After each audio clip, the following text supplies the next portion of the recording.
আমাকে নিয়ে এক এক জায়গায় এক এক হোটেলে নিয়ে রাখতো লোকজন দিয়ে। সে আমার ভিডিও করে রাখছে গোপনে। এরকম প্রায় 100 জন করছি। দরজার ওপারেই অনুসন্ধানের শেষ দৃশ্য।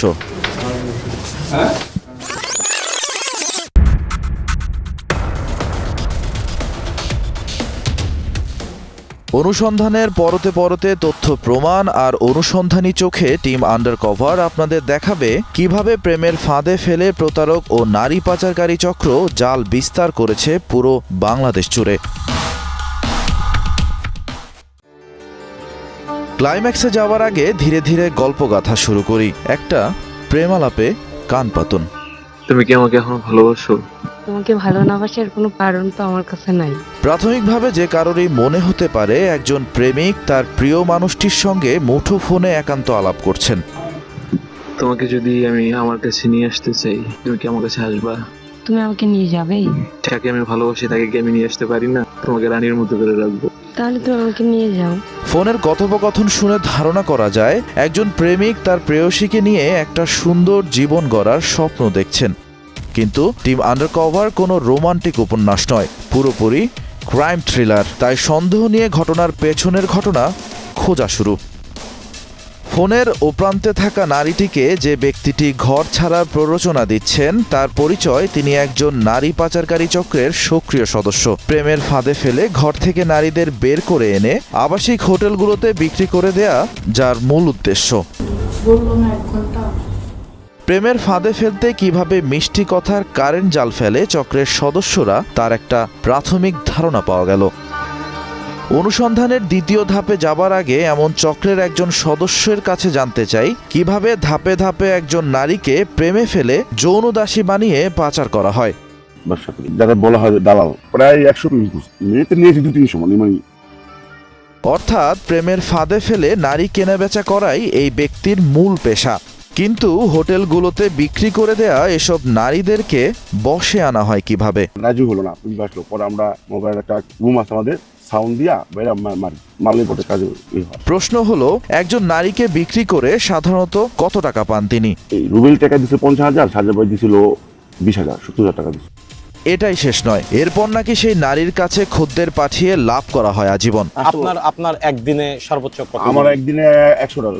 এই ব্যক্তির কথায় একটা বিষয় স্পষ্ট, ফাঁদ পেতে আনা নারীরা হোটেলের যৌন ব্যবসায় নামতে রাজি না হলে নেমে আসে নির্যাতন। কিন্তু এমন সব অপরাধ ঘটে কিভাবে? পুলিশ প্রশাসন টাকা দিত না, বছর সাহায্য টাকা দিত, বইগুলো জায়গায় টাকা দিত, পুলিশ প্রশাসন ম্যানেজ করে তৈরি করতে নাহলে করা যায় না। পুলিশটাই আগে রেট দিয়ে আগে বলে দিত, সবাই টাকা খায়, এসপিটিসি এপিএসি সবাই টাকা খায় নাহলে পরিবেশে চলা থাকবি। এই চক্রের জবানবন্দিতে প্রেমিক চক্র বা নারী পাচার সিন্ডিকেটের অপরাধ সম্পর্কে একটা স্পষ্ট ধারণা পাওয়া যায়। জাদুর শহর ঢাকায় নাকি এমন ঘটনা ঘটে অহরহই। এই অপরাধের কিছু খবর ছাপা হয় গণমাধ্যমেও। নারী পাচারে যুক্ত থাকার অভিযোগে আবাসিক হোটেলগুলোর বিরুদ্ধেও মানব পাচার, ধর্ষণ, অপহরণের মতো মামলাও হয় কখনো সখনো। এরপর সব চুপ। ঢাকার 2 সিটি কর্পোরেশনের তথ্য মতে রাজধানীতে ছোট বড় মিলিয়ে 1899টি আবাসিক হোটেলে ট্রেড লাইসেন্স রয়েছে। কিন্তু প্রশ্ন হচ্ছে আবাসিক হোটেলগুলোতে এই যৌন ব্যবসার নেটওয়ার্ক কত বড়? শুধু ফোনের প্রেমালাপ আর দালালের বক্তব্য দিয়ে তো অনুসন্ধান হবে না, প্রয়োজন অকাট্য প্রমাণ আর ক্যামেরার চোখে ধরা পড়া অনুসন্ধানী দৃশ্য। অপেক্ষা প্রতীক্ষায় রূপ নেয়ার আগেই ভুক্তভোগী এক মায়ের সন্ধান মিলল। পরিচয় গোপনের নৈতিকতা মেনে আমরা তার নাম দিয়েছি নাসরিন আক্তার। এই মায়ের অভিযোগ তার মেয়ে নাকি 2 দিন ধরে নিখোঁজ। মার্কেট করতে গেছি জুরাইন, ওই জামের ভিতরে আমি আসছি, মেয়ে নাই, ওখান থেকে মেয়ে উধাও। পরে আমি থানায় গেলাম, বলছে আপনি জুরাইন শ্যামপুর থানায় যান। শ্যামপুর থানায় আমি গেলাম, হ্যাঁ বলে যেখানে ঘটনা ঘটছে, যেখানে আপনার যে এরিয়ায় আপনার মেয়ে আছে ওই এরিয়ায় যান।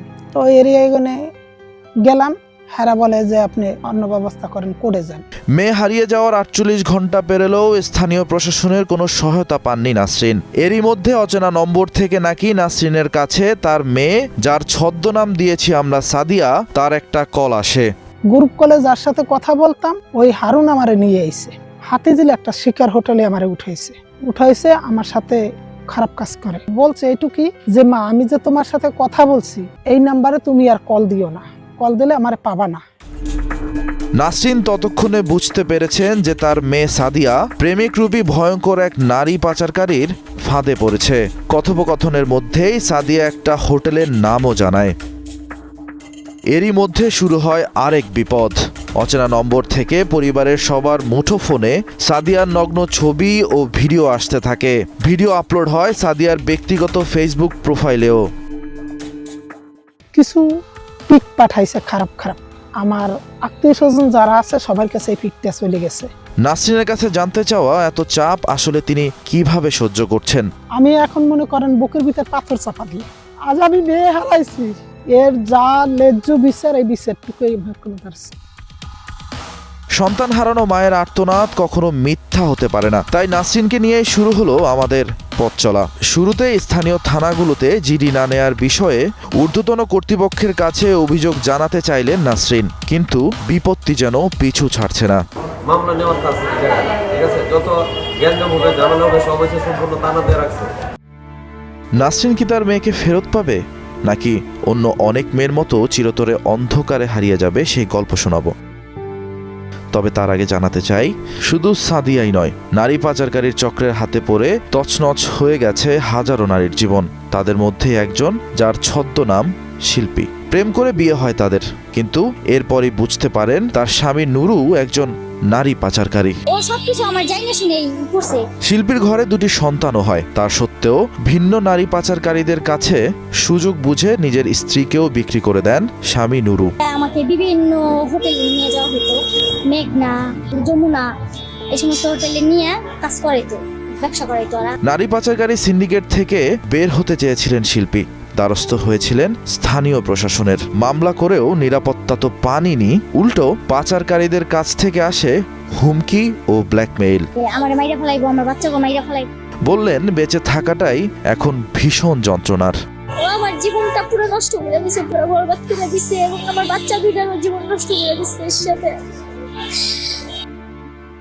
কখনো বিয়ের কথা বলে, কখনো হচ্ছে আপনার চাকরি ভালো দিব, কখনো হচ্ছে অন্য উন্নত জীবন দিব, এই সমস্ত বলে তাদেরকে নিয়ে আসে। পরবর্তী তারা প্রতারিত হয়, রেপের শিকার হয়।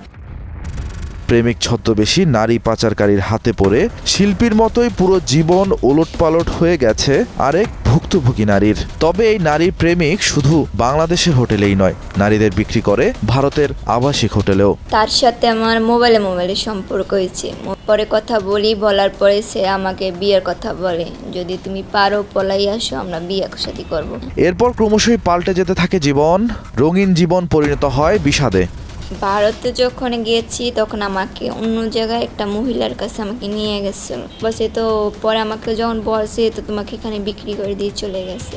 কিন্তু আরেকটি দেশে পাচার হবার পরেও সেখান থেকে মুক্তি মিলল কিভাবে? ওখানে 1 বছর 3 মাস থাকে, আমার কাগজপত্র ওখানে পাঠায়, ওই আইনজীবী সমিতি থেকে সহযোগিতার কারণে আমি বাংলাদেশ আসতে পারছি। অনেক সময় মেয়েরা অভাবিত একদম উচ্চাকাঙ্ক্ষা নিয়ে তারা রাজি হয়ে যায়, এভাবে তাদেরকে প্রথমে ট্র্যাপে ফেলে। শেষ পর্যন্ত গভীর অন্ধকারে হারিয়ে যাওয়া এক নারী ফিরতে পেরেছেন নিজ পরিবারের কাছে। কিন্তু আপনাদের আরেক অসহায় মা নাসরিনের কথা হয়তো মনে আছে। নাসরিন এখনো খুঁজে পায়নি তার সন্তান সাদিয়াকে। আদৌ কি সাদিয়া ফিরতে পারবে? বিরতির বিরহ শেষে বাকি অনুসন্ধান।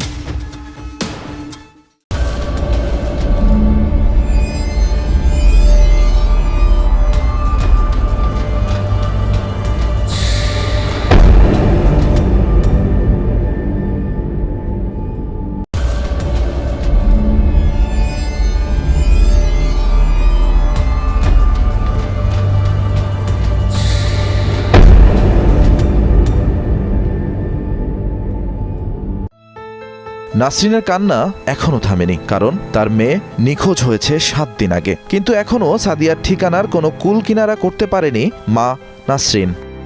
মুঠোফোনে এক হোটেলের নাম বলেছিল সাদিয়া, সেই হোটেল খুঁজে দেখতে চায় টিম আন্ডারকভার, দেখতে চায় সাদিয়ার কোনো হদিস পাওয়া যায় কিনা।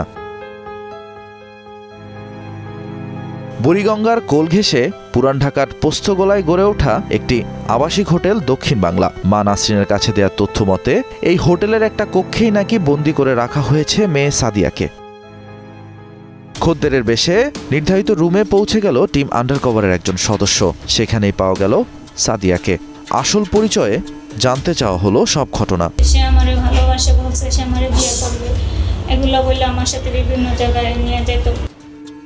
প্রেমের কথা বলে হারুন নামের এক ব্যক্তি কিভাবে তাকে ফাঁদে ফেলেছেন। সে কোরআন শিখ নিয়ে কি করছে, আমি তোমার বিয়ে করবো, এটা সেটা আশ্বাস দিয়ে যেতে যখন প্রয়োজন ডাকে। আমি বিশ্বাসে তার সাথে ঘনিষ্ঠ হয়েছি। শুধু নারী পাচারকারী পরিচয়ই নয়, এই হারুনের নাকি আবার আছে ভিন্ন পরিচয়। বলতেছে ও আইনের লোক, ওগুলো দিয়েই তো আমার ভয় দেখাই রাখতেছে, আমি কিছু করতে পারবো না, কিছু করার ক্ষমতা নাই। এই ফাঁদ থেকে বেঁচে ফিরতে সহায়তা চাইলেন হোটেলে বন্দী সাদিয়া। আমি তো এই ধরনের মেয়ে না, আমি এই ধরনের মেয়ে যেগুলো করে বেড়াই। আমি যদি এই ধরনের মেয়ে হতাম তাহলে আমার গায়ে লাগতো না, মরা অনেক ভালো।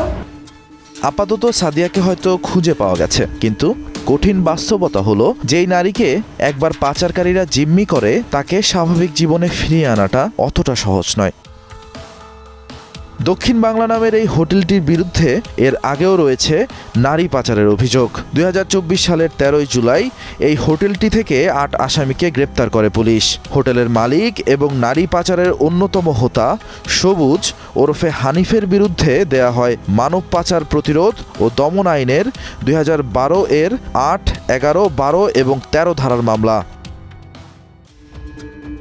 অনুসন্ধানী পথে সবকিছুই যখন টিম আন্ডারকভারের অনুকূলে, সাদিয়াকে উদ্ধারের সকল প্রস্তুতি যখন সম্পন্ন, তখনই খবর আসে দক্ষিণ বাংলা আবাসিক হোটেল থেকে গায়েব করে দেওয়া হয়েছে সাদিয়াকে। রীতিমতো উধাও করে ফেলা হয়েছে তাকে। খবরের সত্যতা যাচাই করতে দক্ষিণ বাংলা হোটেলে ছুটে গেল টিম আন্ডারকভারের সদস্যরা। খদ্দের রূপে আবারও খোঁজা শুরু হলো তাকে।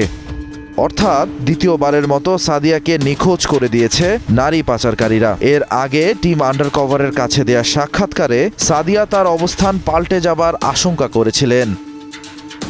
সাদিয়ার দেয়া তথ্যই সঠিক বলে প্রমাণিত হলো। অনুসন্ধানী তথ্য বলছে যৌন ব্যবসায় নিজেদের নিরাপত্তা নিশ্চিত করতে প্রথম দিকে বন্দী নারীর অবস্থান বারবার পাল্টাতে থাকে পাচারকারীরা। কিন্তু কথায় আছে, যেখানে বাঘের ভয় সেখানেই সন্ধে হয়। টিম আন্ডারকভার তেমনি সন্ধ্যার অন্ধকারে চাঁদের আলোর অপেক্ষায় থাকে। ঠিক তখনই হোটেলে আসা এক খদ্দেরের মুঠোফোন থেকে টিম আন্ডারকভারের এক সদস্যের সঙ্গে যোগাযোগ করেন সাদিয়া। সাথে সাথেই জানা গেল তার বর্তমান ঠিকানা।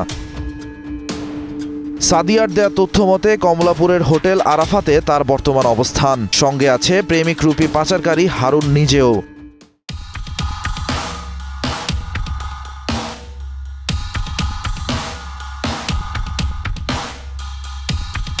তাৎক্ষণিকভাবে সাদিয়াকে উদ্ধারে এগিয়ে এলো মতিঝিল পুলিশ বিভাগ। সাথে নির্দিষ্ট ঠিকানায় অবস্থান নিল টিম আন্ডারকভার।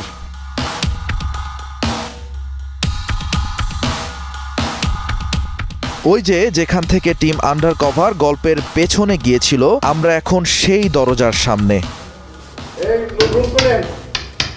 ঠিক কি আছে দরজার ওপারে সেটা জানার জন্য আপনারা সবাই প্রতীক্ষায়। ঠিক তখনই হোটেলের 2 তলার একটি কক্ষে দেখা মিলল সাদিয়ার। তার সঙ্গেই পাওয়া গেল প্রেমিক রূপী নারী পাচারকারী হারুনকেও।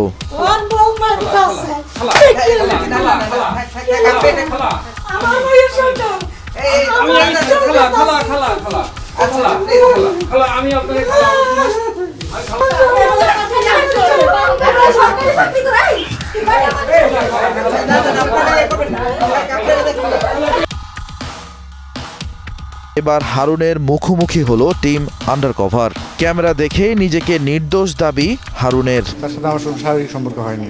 আমি আমার কাছে কিছু মেসেজের স্ক্রিনশট পর্যন্ত তার সে দেখাচ্ছে।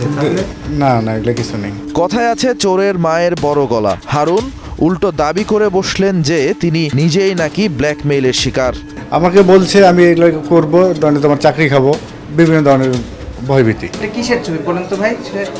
মাথাটা ঘুরতেছে, একটু বসতে পারি। যে তারা যে অভিযোগ করছে যে আপনি তাকে খারাপ কাজে বাধ্য করছেন, বিভিন্ন গোপন ছবি ধারণ করে তাকে ব্ল্যাকমেইল করছেন, এই বিষয়ে একটু কথা বলেন।